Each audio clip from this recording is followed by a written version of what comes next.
I have the absolute pleasure to introduce our next speaker. I would like to introduce Dave Colls, who's going to be talking about Muda, but in data pipelines.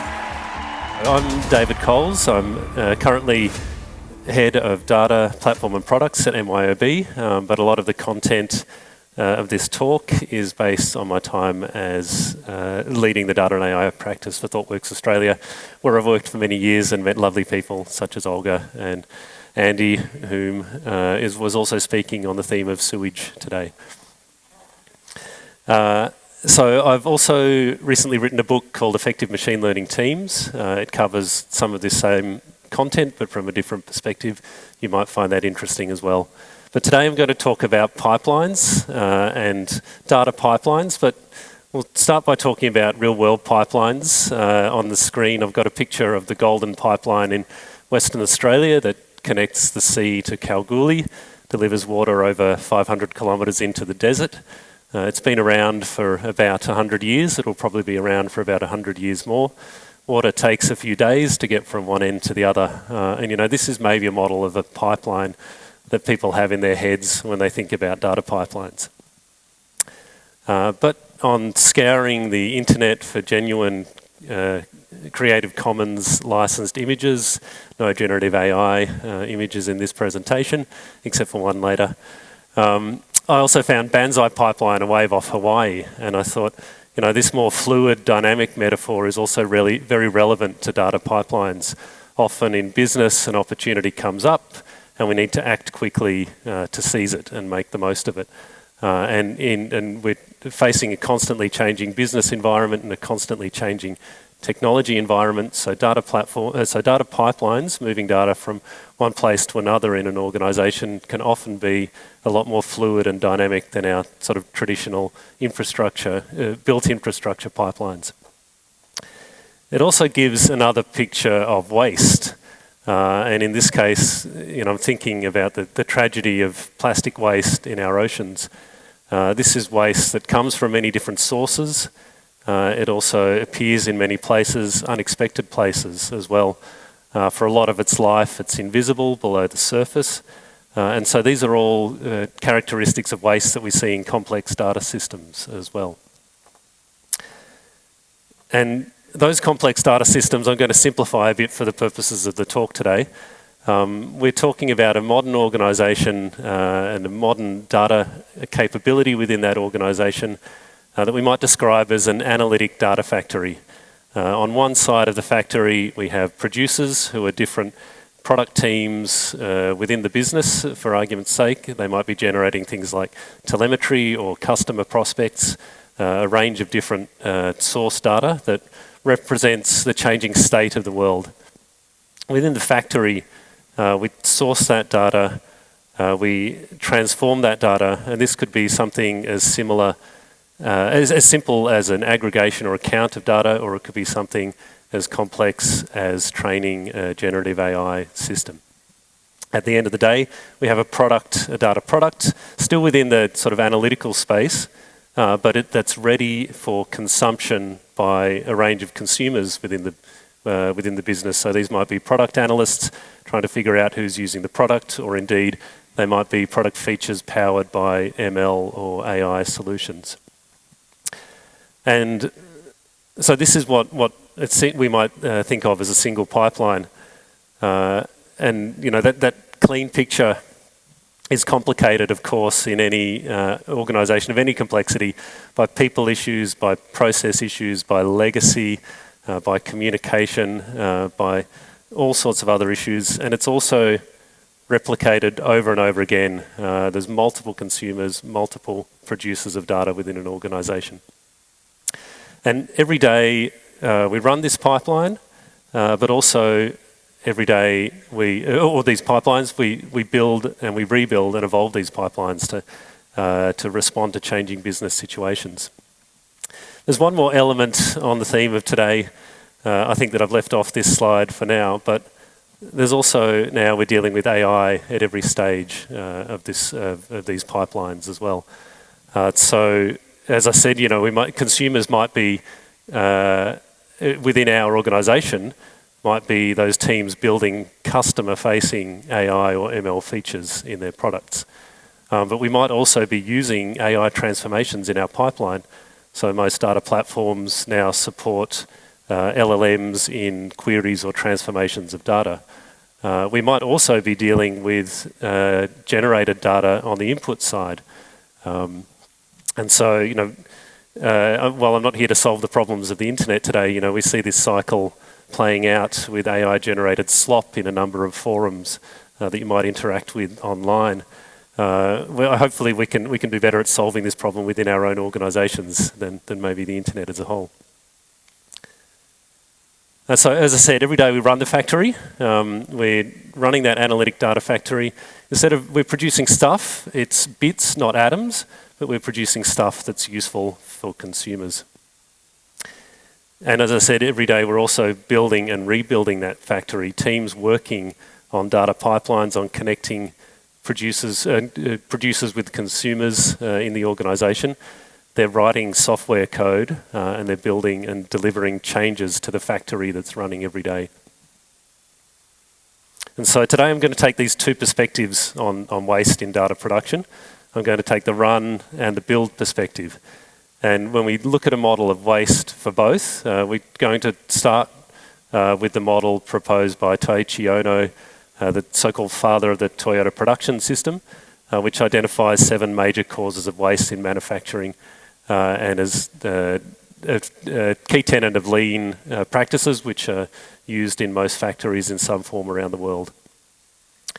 And then the build perspective, instead of producing stuff, we're producing knowledge or doing knowledge work, software being codified knowledge.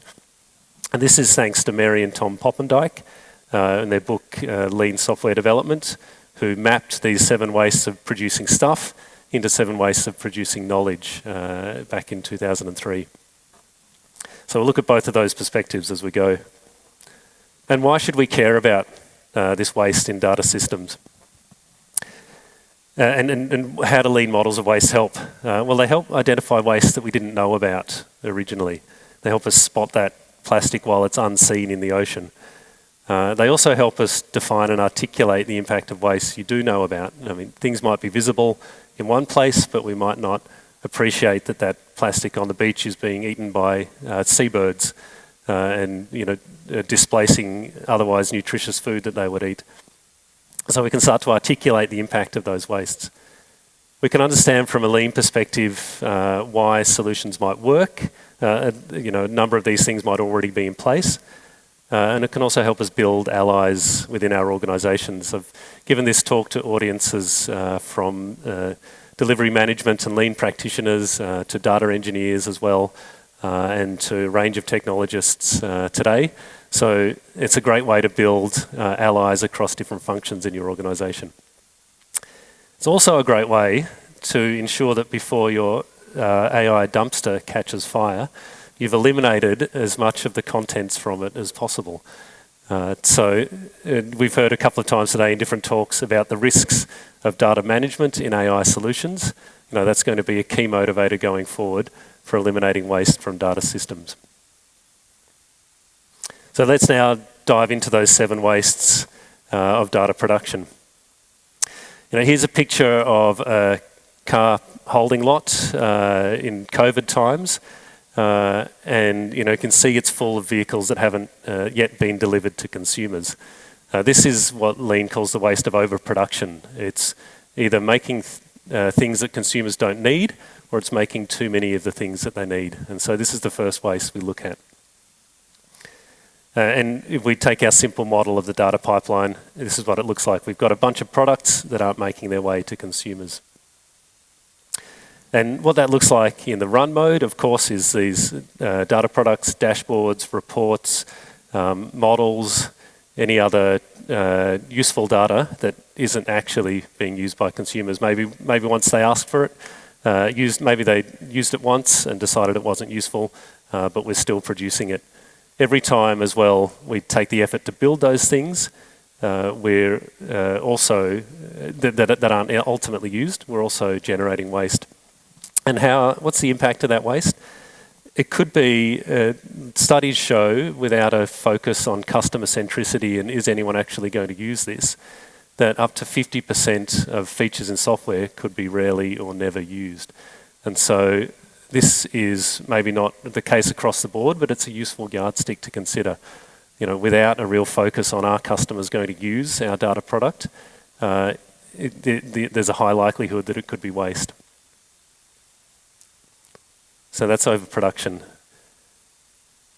And now we've got a video from a cheese factory in Shropshire to talk about the next waste. Some of you might know what's coming.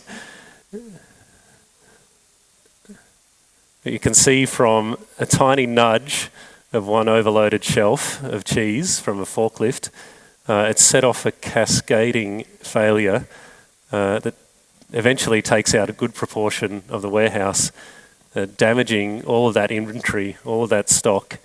So we're now no longer able to realise value from it, and presenting a risk to the forklift operator as well, who thankfully was okay, despite being buried under all that cheese. He didn't have to eat his way out, much as that might be an enjoyable prospect. So this is the waste of inventory, and this is what inventory looks like in the real world. But I think a lot of our data systems have inventory of a similar nature, data inventory of a similar nature. So what does this look like? It looks like data that's not making its way through to a final product. We've stored it, we might have done some degree of transformation, but not enough that it's useful and being used by consumers. And this data represents not just a waste, well, in terms of a waste, it represents a cost of acquiring it, of processing it, of holding it, but also, as we've learned through increasingly prevalent data breaches, it represents a risk to the organisation, and it also represents the potential to do harm to people, much like that forklift operator, where when our personal details are revealed, then there is a risk of harm. So inventory can be really pernicious as a waste in that regard. So as I said, if we look at the run perspective, it's data that we've stored or processed but not actually used. And the build perspective, as we know from software engineering, too much work in progress is problematic for getting things done. That's also the case when we're building and rebuilding our factory, our software-defined data factory. What's the impact? Well, in my work with ThoughtWorks, I found that it's without connecting data through to a use case.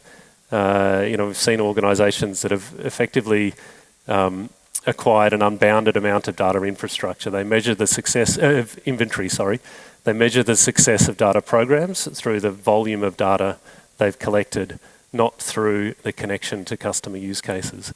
And for me, that's a measure of inventory, not a measure of value delivered by data.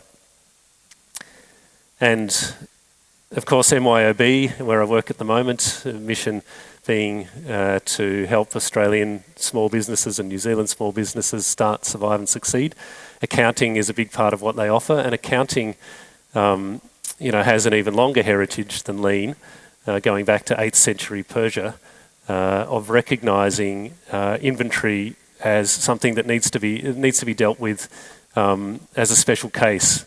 It actually sits on the asset side of the ledger, but it's also recognised as a risk, and no company is rewarded for holding too much inventory from an accounting perspective. And so we can start to have a more nuanced conversation. I think often data asset is used to describe data that's held by the organisation, but we should think about whether it's data inventory instead, and we might, because the value is calculated in two very different ways. We might ask this question, is it in use? Well, then it's a data asset. At the other end of the spectrum, are we likely to never use this? And this can be hard to tell because often applications for data only appear down the line, or might only be possible once we've got a long historical baseline of data. But if we're likely to never use, then I think we need to be honest, and another accounting principle is conservatism. And we might say that this is data inventory rather than a data asset. So that's the waste of inventory. I was really delighted when I found this image as well. This might bring back some memories for some. Windows Pipes screensaver from, I think, the mid-90s. And so this is to talk about the waste of over-processing, of doing too much. When we're making things, and I'm sure you might have all experienced this, even if you haven't worked in a factory, if you've ever done some group cooking or food preparation exercise, it's really easy to do something and then realise you did it wrong and have to do it again, or do something in the wrong order and realise you have to do it again. And this is a waste of over-processing. So in manufacturing, we might drill a piece, we might polish it, we might drill it again, realise we need to polish it again. If we did those things in a different order, we'd have a much more efficient process. So the waste of over-processing in data looks like this. It looks like doing too many transformations on the data. Transformations we don't need to do necessarily. And why might we do those? Well, often it's because the data is untrusted. In working with source data that we don't trust or that is low quality, we do work to address missing values, or we do work to reconcile data across different sources, the classic customer 360. All of this is over-processing work that we wouldn't need to do if we had higher quality data. So correcting untrusted data is the manifestation of the waste in run. In the build mode, Mary and Tom Poppendike identified this as relearning. So if we figure out how to do something, but we don't share that or systematise that knowledge, and then we ourselves or someone else then has to figure out how to do that again, that's the lean waste in knowledge work. When it comes to data, it's often reverse engineering data. So I have this data set, what can it tell me? Not what's the context in which this data was generated, and then that tells me how I can use it. So I think we see when we're building data solutions, we're often reverse engineering the data, trying to figure out which of 7 columns that represents call time in a contact center is actually the measure that we should be using to optimize. And related to that lack of trust, and the question we can ask about over-processing, or to identify where over-processing is going to occur, is that question of trust. How much do I trust our data? How much do I trust someone else's data? But a key element of that trust is having a thread back to, as I said, back to where that data came from, the context of that data, how it was generated, what business events it was trying to capture, not just raw numbers in a table. And so then we come to the waste of transportation. And in the physical world, if you are manufacturing something and you pick it up and you move it around, that costs time, that costs energy. It also risks damaging the item that you're making or equipment in the factory or injuring people. So transportation is recognised as a waste. In the data world, I ask myself, if we can make perfect copies of data or any digital artefact, how can moving it around damage it? And I think the answer is that if you lose its lineage, if you lose where it came from, or you're not able to reproduce that transportation or that movement from place to place, then you've damaged it. And so I'd say when we're running our data factory, the waste of transportation manifests as replication without reproducibility. And so we could, see data replicate unbounded, with no way to trace where it's come from or understand its context or build trust in it. When it comes to knowledge work, it's also about maintaining the thread. We know that every time a piece of work gets transferred from one team to another, and often in our data pipelines, as we saw, they went across producers through the analytic factory to consumers. We've got multiple teams coordinating on an end-to-end process. And so when we're working in the knowledge space, this transportation is taking knowledge from one team or one head to another and moving it to another. And in that handoff process, we have time delays, we have potential quality issues, we have misunderstanding, we have feedback that's needed on multiple cycles. So the more we can do to eliminate handoffs in knowledge work, the better the work flows. And so this is why we often see cross-functional teams coming together to solve difficult problems or urgent problems to eliminate that handoff. And so I think the question to ask to identify waste of transportation or assess its impact is, where do we lose the thread? So where do we lose the thread on this thinking or on this piece of data? The next waste is more of a human-focused waste. It's about doing too much as people rather than doing too much to the work. And so if you were making a part for a car, In a workstation, you might clamp the part and you might drill it or saw or polish it. As I said before, if you have to reach around many different places or lift heavy things or work in unergonomic positions, then that's the waste of motion. And how that manifests in the data space is that we often have, as data engineers or data analysts, often have to work across many different business contexts. Data teams are often seen as central teams because organisations have limited resources and they often require specialised skills. But that then means that they can end up serving a wide range of stakeholders across the business. And it's very hard to prioritise the needs of all those different stakeholders. It's also very hard to work with those stakeholders in a way that doesn't have too many handoffs, as we saw before, when the typical mode can be for stakeholders to leave requirements, expect the team to build something, come back and get feedback. And so this motion doesn't necessarily work for either party in that case. It can also involve, so here we're looking at a picture of, say, working with product data, if you're a retailer, and then working with spatial data. So you might have to switch between many different contexts. You might go to customer data, you might go to financial data, all sorts of different contexts you're moving between. But also in the transform, there can be a lot of manual intervention and finishing, correcting jobs that don't run properly, taking a report from Power BI and putting it into an Excel spreadsheet and putting it into a PowerPoint and sharing it on Slack. So we can have a lot of different manual interventions and finishings in the last mile of our data production as well. That's what the waste of motion looks like. And so, yeah, manual intervention or finishing, context switching, manual intervention and finishing in run, context switching in build. And so the question to ask there is, how many contexts per person?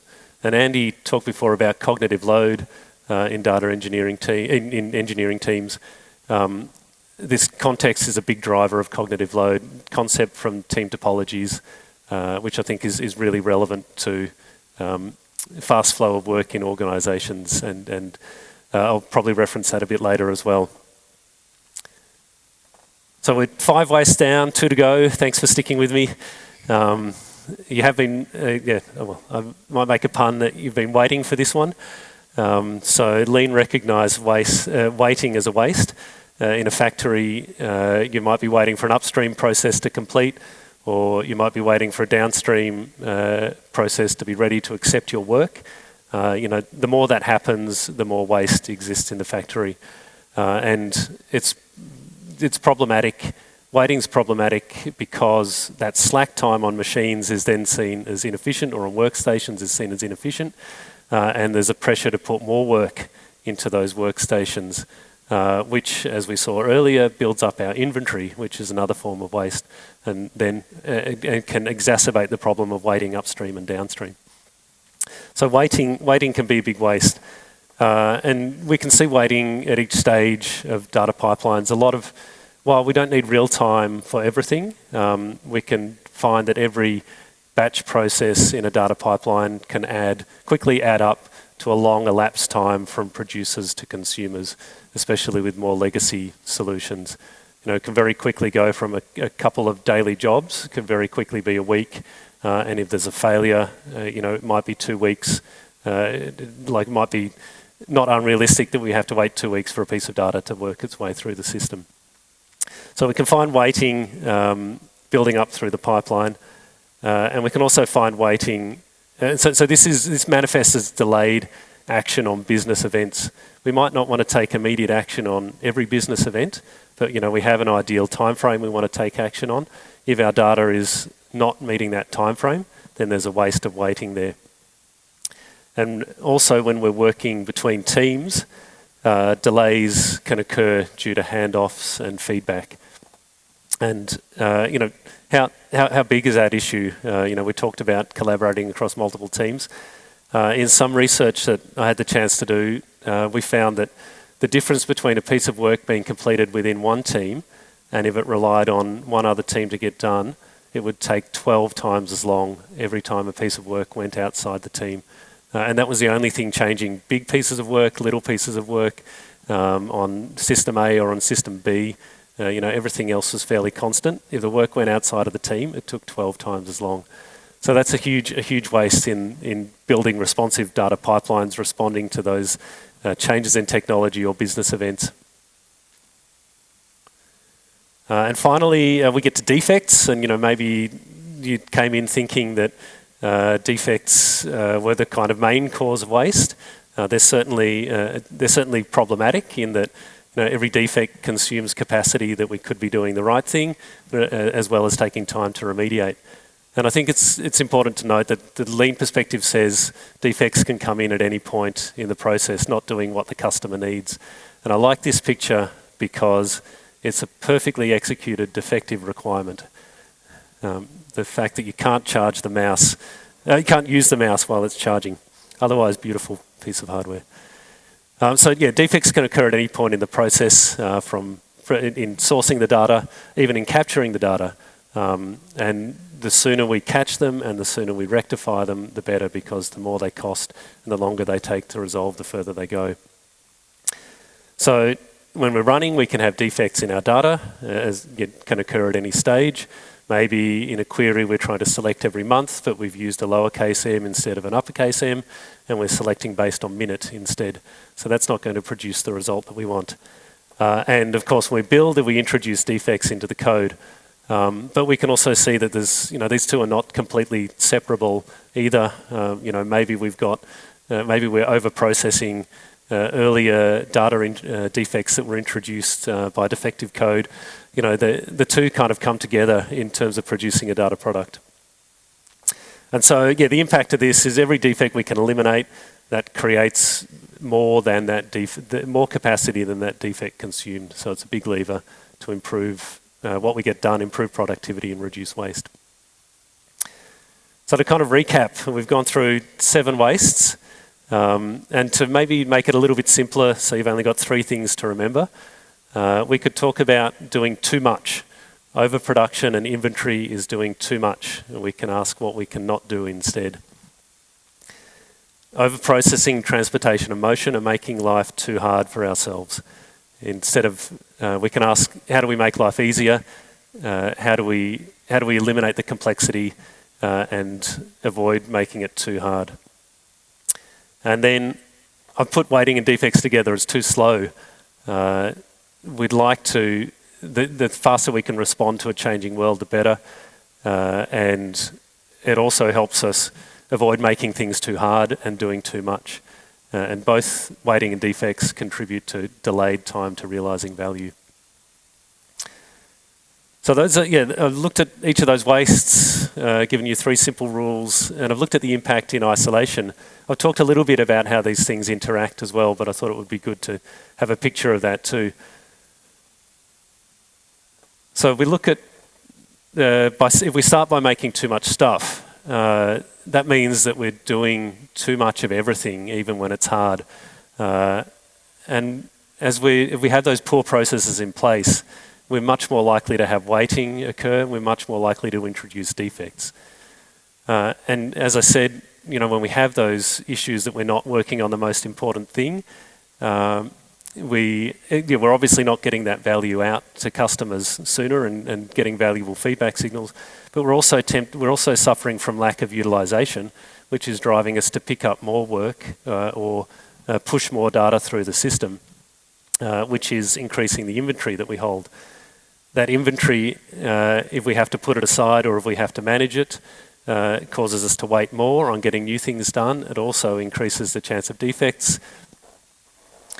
And these visible failures of the system tend to mask the root causes of a poor process, which also makes it hard to talk about value and how do we do the most valuable things. So I think cumulatively the impact of that, even though in isolation we can look at each of them, we can say the impact is quite large. Cumulatively the impact can be really big and can spiral out in certain incidents at certain times, leading to almost paralysing ability to get anything done. So how might we turn this around?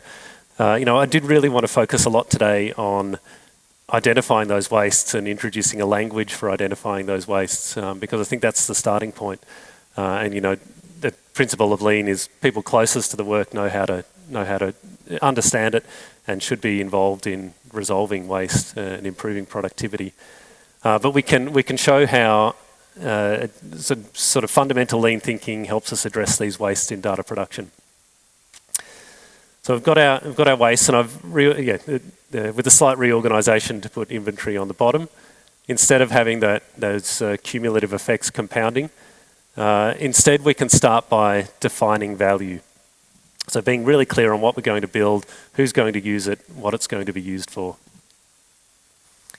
And then we map the value stream. So how is it we're going to go from all our various inputs, our source data that we might collect from various sources, the skills and capability of the organisation, how are we going to turn that into something of value for customers? With that understanding of how we're going to create value, we can then try to create flow through that value stream so that we're able to deliver value on short cycles. And when we're able to deliver value on short cycles, we can start to turn the conversation around from stuffing more into the pipeline, collecting more data speculatively, starting some work because we've got some slack time, to we know we're confident that we can deliver within these parameters just in time, and we can create pull instead. And so when stakeholders have confidence that they can come to teams to deliver within a certain time frame, we can create pull. And then continuously improve. So these are kind of 5 core steps of any lean approach. Define value, map the value stream, create flow, establish pull, and continuously improve. But I'll quickly dive into what that can look like and some tactics that I've found useful in various engagements over the years. And defining value, you may well have heard of data as a product, like a fundamental principle of data mesh, but also something that's been discussed and found really valuable in its own right. And this is moving beyond, I guess, the kind of factory view of producing stuff to more of the product management view of solving problems with products. And so by managing data as a product, we're really trying to focus the conversation on solving problems for consumers. The hard thing there is going to talk to them, figure out what they need. And often within organisations, data skills are really heterogeneous. Some consumers, data scientists, might just want the rawest data possible. Other consumers who are operational and just need an indication of whether they're doing the right thing or not, need highly processed, really accessible data sets. In between, we've got a range of maturity and desire for different types of data. So there's no one size fits all solution here. It's a difficult problem in general. But given that product management perspective, there are things that we can do for technology enablement that I've found useful. If domain teams who understand the data, so we're not switching context too much, either at the source accurately reflecting the state of the world, the business state of the world, or at the consumption end, doing something that's really useful for someone. If they can manage that life cycle themselves with support from a data platform, then that can be a really effective way to help manage a technology enabler for managing data as a product. And also, if we bake in the management and governance concerns into each data product as well independently, so that we can assess the value of that product independently, but we can also assess the risk. We can understand all of those other features like lineage that help us build trust and avoid over-processing and so on. If we build those into each data product, that helps us manage data as a product. Sorry, I wasn't expecting that. Great. And that addresses the waste of overproduction. Hang on, I'll go back briefly. And to contextualise this, we did some work with an organisation once who asked for a customer data platform to be built. We spent some time talking to consumers, understanding what they needed. What it turned out was they needed a kind of propensity score for customers to adopt a new product. So instead, we built that data product, but we built it end to end, and we built in the governance concerns because they were, given that it involves some sensitive customer data, they were very cautious about using that appropriately in ways that customers would expect, and that they had explicit consent from customers to use it in those ways. By building in the governance concerns, we were actually able to support, without significant changes to the solution, that internal startup being spun off into its own company. So by taking this data as a product approach, we're able to solve the problem, but in a way that didn't create headaches down the road without building too much. So then we come to mapping the value stream, and this is a really foundational lean technique. Many of you may have done this in other contexts as well, but we visualize how people, systems and data work together to deliver value. What are the stages of value add being a key question, not just what are all the activities we do along the pipeline. And so this is starting as far upstream as you can and going as far downstream as you can as well, understanding that bigger context. And often you end up starting at the end when you do that. We talk to people at every stage and make sure they talk to each other as well, because often, when you're dealing with a complex process that has many handovers, thanks, Olga, many people don't see the whole picture, and it's important to get a shared picture of this and display it prominently on an information radiator. I've worked with a team building campaigns off a very big data set for a big retailer. We wanted to understand the value stream to be able to deliver campaigns more frequently and more reliably and with more customization. So I went through an exercise with the various teams, from the data platform team to the data science team to the marketing team and content team. And after the activity with the marketing team, we spent 2 hours whiteboarding a process. They said, "Oh, gee, I understand it now. This is very complex, what we've mapped out. We're doing too much here." And I said to them, "Look, come outside now and you can see the other 3 whiteboards that your whiteboard is part of the process of." And so, it's very important to look at the whole value stream to understand just how complex it can be. Then we aim to create flow. And as I said, shifting this perspective from data that's stored to data that's ready to move wherever possible, and from big batches of work in building things to fast feedback. And so the more trust we build in data and our ability to process it and deal with it in short cycles, the more we can have it ready to move, and we don't need to accumulate speculative inventory. And also to reduce interaction costs between teams to create that flow as well, so we can get things done on a short cycle. Some work that we did at ThoughtWorks with Geoscape Australia, who produced the GNAF data set which has the authoritative Australian address data set, might be used by a number of you. We were able to create flow in their data to move to more of a streaming capability to deliver that data set. They collect it from different jurisdictions, local governments and other sources around Australia, combine it all, have to stitch together road names across state boundaries, reconcile new street addresses as properties are subdivided, all those sorts of things.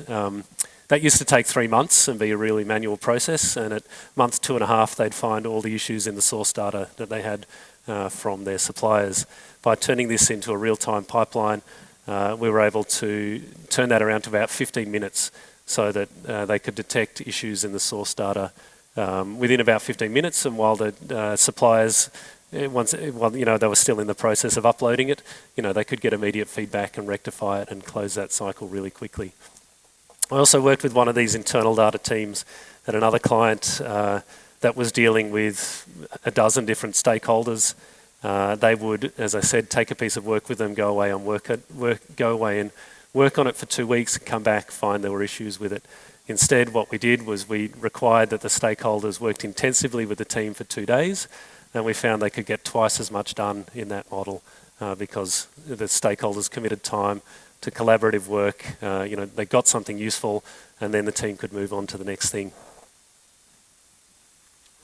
And then establish pull. I guess it's this time of the day and this time of the talk, and the photo I found to illustrate pull is of the biggest tug of rope in the world, from the Naha Otsunahiki Matsuri Festival in Okinawa, Japan.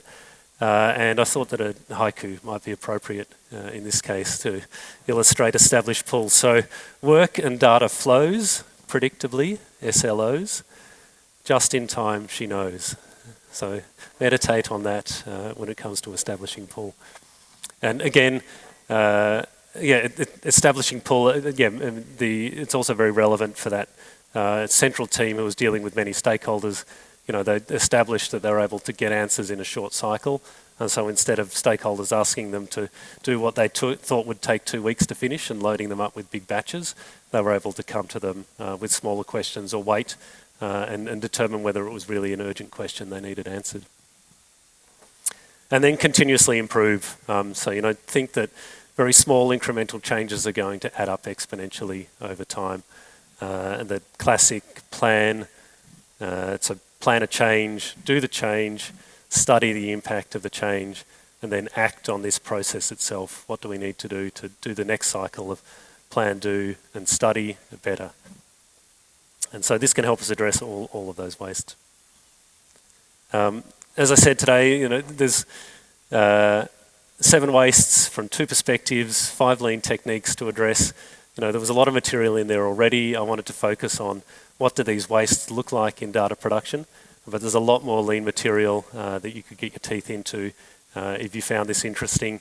Obviously the Toyota Way, the lean software development book, being relevant to knowledge work and software development, and then lean thinking and lean enterprise, which are applicable more broadly to business processes and lean thinking. And of course, in the data space, there's also the DataOps Cookbook, which is based on a lot of lean principles as well. And here's the cheat sheet to take away, on which I'll finish my talk and ask any questions.